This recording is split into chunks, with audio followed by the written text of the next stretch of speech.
And as they're walking up, they notice there's writing on the inside of the stairwell wall leading up to the first floor. They're walking up the stairs, and right on the wall, on the basement steps, written in red is, "I'm in your closet, come find me." And so the girls see that, and obviously they sprint out of the basement, they bolt out of the house. They were very friendly with their neighbor. They run to their neighbor, they're banging on the door, it's late at night. The neighbor opens the door, they're like, "What's going on?" The girls are hysterical. They're like, "Oh my God, there's a ghost in our house. Like, there's writing on the walls." And, you know, the neighbor is aware of the fact that they've lost their mother and like understands that this is a very difficult time for them. And so no judgment passed, has no idea what's happening, just says, "Get in the house, we're gonna wait for your dad. You know, you stay here and we'll wait for your dad, you know, and he'll know what to do." And so the girls, they're just happy to be away from their own house.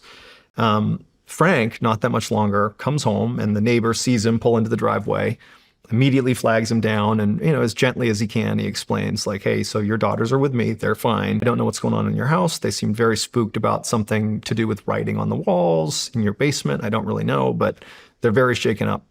They're at my house right now, just want you to know."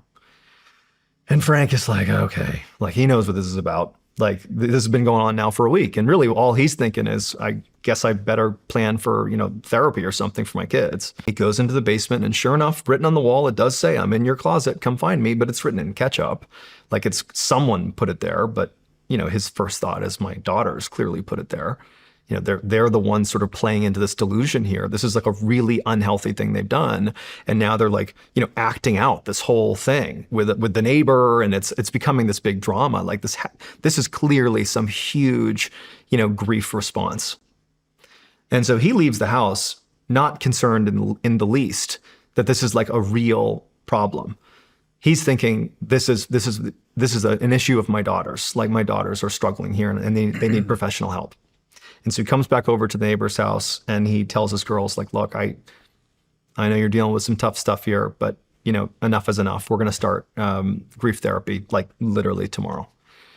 And the girls, you know, they did experience what they just experienced, and they don't even know what to make of it. I mean, now it's really gone from, you know, this sort of tapping sound in the house to something very concrete, like almost a threatening message left that clearly was designed for them to find.